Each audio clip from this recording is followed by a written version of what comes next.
This is Advocate Farheen Ansari and welcome back to my channel.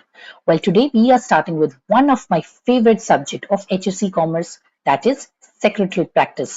बच्चों maths मेरे लिए सबसे डरावना सब्जेक्ट था अपने स्कूल लाइफ में. सच में मुझे मैथ्स बिल्कुल नहीं पसंद था. ज्योमेट्री एंड अलजेब्रा के एग्जाम के पहले मुझे डरावने सपने आते.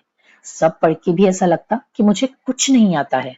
इसीलिए when I completed my 10th, I decided for myself कि मैथ्स के ऑप्शन में जो होगा वो पढ़ लूंगी, बट नॉट मैथ्स एनीमोर. अब ऑप्शन में दिखा एसपी. ऑनेस्टली बिल्कुल नहीं पता था कि एसपी क्या होता है, उसमें क्या पढ़ना है. बस सिलेक्ट कर दिया and trust me, it turned out to be one of my best decision. SP एक ऐसा सब्जेक्ट है which gives lot of insight of company, its formation, its operation and process, जो practical world के लिए बहुत important है. Like I always say, math students may be good in practical thinking, but an SP student knows the theory well.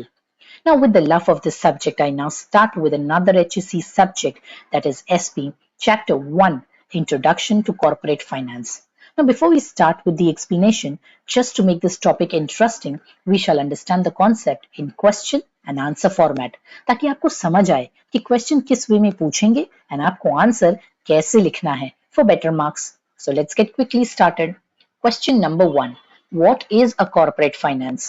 अब बच्चों ये question short notes या long answer दोनों में ही पूछे जाने के चांसेस हैं.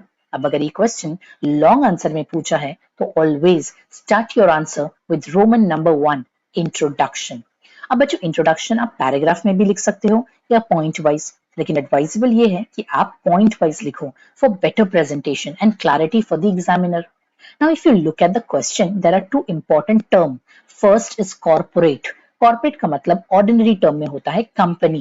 And second term is finance, which means पैसा, यानी money या फिर money management, यानी पैसों को किस तरह मैनेज किया जाए, इनफ्लो कहाँ से आएगा एंड आउटफ्लो में कितना जाना चाहिए. इस पूरे प्रोसेस को ही फाइनेंसिंग कहते हैं.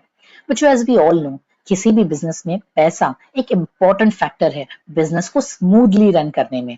जैसे हेनरी फोर्ड स्टेट्स, पैसा मानो बिजनेस का हाथ एंड पैर है, या तो आप इसको सही यूज करो वरना you will have to lose it. जैसे हमारी बॉडी में हैंड्स एंड लेग्स कितने इंपॉर्टेंट है, बिना इसके ना आप चल पाओगे ना ही बैठ पाओगे, उसी तरह बिजनेस में money plays an very important role. Company की बात की जाए तो कॉर्पोरेट में फाइनेंस कैसा लाया जाए is very important.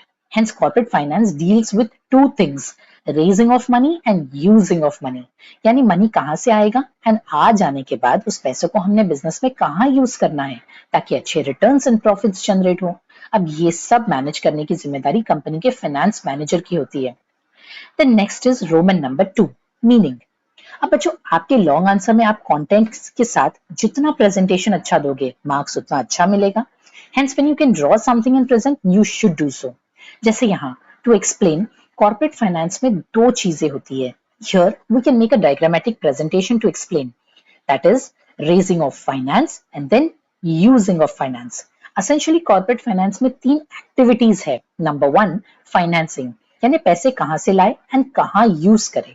Number 2, capital structuring, यानी मोड्स ऑफ जनरेटिंग कैपिटल, कि कंपनी के अंदर से फंड लाना है या बाहर से. This we will study in detail आगे के वीडियो लेक्चर्स में. And lastly, investment decision, company के पैसों को कहाँ प्रॉपरली इन्वेस्ट किया जाए. Then moving on to Roman number 3, definition. यहाँ हमने हेनरी हॉगलैंड द्वारा स्टेट किया हुआ एक सिंपल कोट लिया है on corporate finance, which states corporate finance deals with 2 activity. Number 1, acquisition, meaning कहाँ से फंड आएंगे, and number 2, use of capital by any business. Moving on to Roman number 4, base of corporate finance. जैसे हमने सीखा इसके पहले, corporate finance में 3 activities है: financing, capital structuring and investment decision. किसी भी कंपनी को चलाने के लिए उस कंपनी का फाइनेंस मैनेजर 2 चीजों पे फोकस करता है, बिकॉज अगर यहाँ चूक हुई तो उसकी भरपाई करना भारी पड़ेगा. इसीलिए अ careful decision is required here. Number 1, financing decision. पैसे कहाँ से लाए, डेट यानी लोन के जरिए या फिर इक्विटी, meaning shares issue करके. Now this decision may vary from company to company. एक छोटे कंपनी के लिए it is advisable कि बैंक लोन ले लो and run your business. However, big companies like Tata, Reliance, they issue shares in the market and public buy their shares. Shares बेच के जो पैसे आए हैं वो पैसों से बिजनेस रन किया जाता है। This is called equity finance. The next is investment decision. अब फाइनेंसिंग डिसीजन से जो पैसे आए उसे इन्वेस्ट भी तो करना है सही जगह पे in order to get good returns. Again, a finance manager has to be very careful in evaluating कि कहाँ funds should be invested. This is also called as capital budgeting.